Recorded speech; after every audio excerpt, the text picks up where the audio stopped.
I was born to write, and I have editors who are born to reject. So that's the story of my life. All of my books, you see, have a thrust to explaining to people what's going on in the world and helping them to understand better how the culture is trying to code them.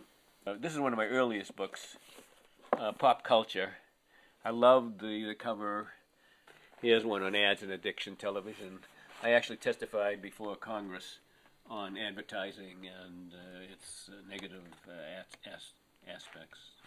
I don't make any money on all the books I do for this publisher because my contract is such that I have to sell so many books that I can't possibly make any money. But I don't care. I just like to have the book out, so other people can get an opportunity to read it.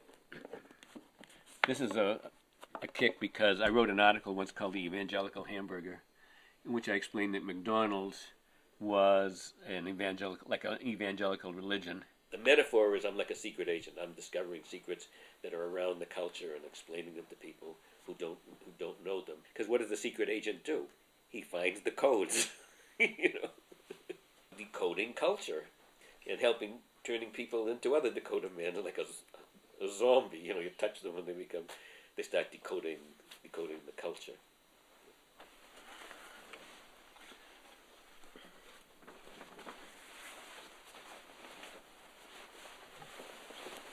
When you go to a different culture, you see things in the culture that people don't see.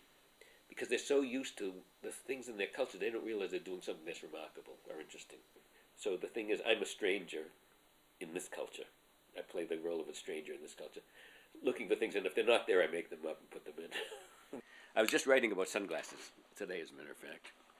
Because what sunglasses do is enable you to observe other people without them being able to see what you're looking at. So it's a wonderful, that's why secret agents all wear sunglasses. Not only to keep the sun out of their eyes, but so that they can observe people and people can't look back at them and see what their eyes are focusing on. When I write, I usually write 5 pages a day. That's it. See, if you write 5 pages a day, if you write for 30 days, you have 150 pages of a manuscript. This is my current journal. This is number 87. So I've written 87 journals. They're each 200 pages long.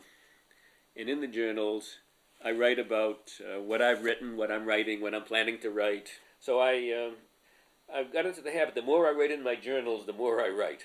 Some people actually plan their whole book out in advance. For me, it's an adventure. I launch the book, and then I see, and one of the reasons I like to write books is I want to see what's in my head. I want to see what ideas I can come up with that I never, ever was aware of. Play around with ideas, you see, without having to worry about what other people are going to say if they're actually published. Although I don't worry about what they say anyway. I don't give a damn what they say. One person wrote a review of a book. He said, "How do you review a book that never should have been published?" I got a kick out of that. And I was actually accused of being a spy by when I was in Finland. I gave a lecture on comics, and then afterwards I met the press, and somebody from the kind of left-wing part of the Communist Party said that he thought I was an agent for the CIA. It's the funniest thing. Yeah.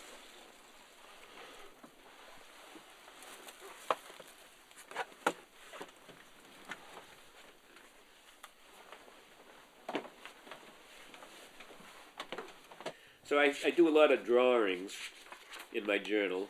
This is a cup I bought in Hong Kong. Here I was writing about the Super Bowl, writing about women's shoes, fetishism, and so forth. Here's a drawing I did of an MP3 player I just got. And here's a drawing of my cell phone and how to work it. When I go to China, I have this cell phone. I get a SIM card there and I work it. But I've only made 3 or 4 cell phone calls in my life and received 3 or 4.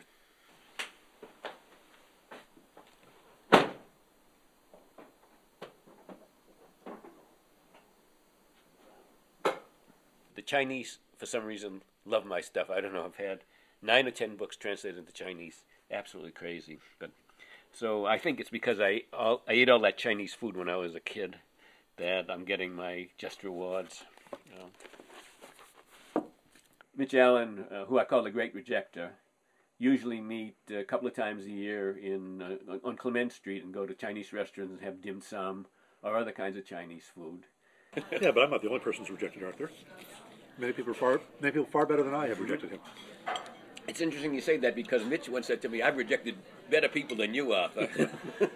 I first met you in your house. I'll be damned. And we started talking, and then you started opening your filing cabinets. Oh, I remember that. And then you pulled this thing out and says, "You want this?" And I took one look at the first page. And, yeah, I don't think about that one. No. So it was great because I just pulled it out of the filing drawer. I remember that. Rejected it and put it back in. It was a very efficient kind of system. Oh no, later, please. No, thank you. Okay. Come back. Very, very good roast pork. Oh, roast pork. Yeah, that sounds good. Yeah, try Sure. it. Thank you. Yeah, bring that roast pork on. We're good. Arthur has lots of ideas, lots of good ideas, and I basically go for the ones that I think I can sell, or the ones that I think, and the ones that fit the kinds of things that I'm publishing. When he started writing all these tourism books, since I didn't publish things on tourism. Well, I knew it. Did I send them to you? Yeah, you did. Oh, did? Oh.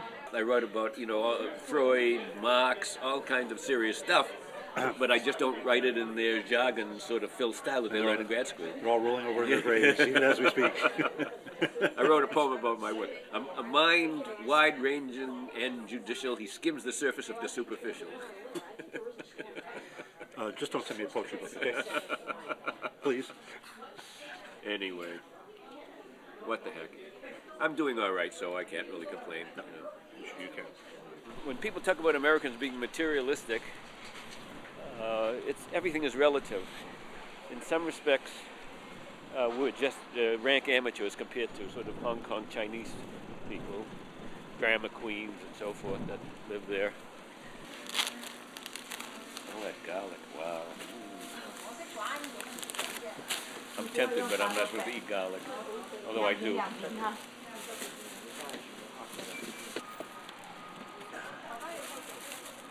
These are yams. Yeah. These are yams. The yellow is sweet potatoes. Yeah, I know. Yeah.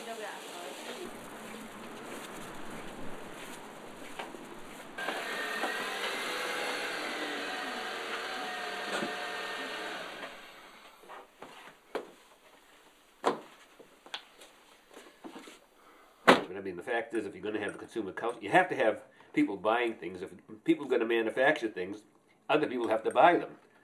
The problem, as I point out in my books, is that in consumer cultures like this, most of the money is spent on self-indulgent purchases that people make, and not on the social needs. So the term they use nowadays is investment, social investment. That's what Obama's talking about, which I think is correct.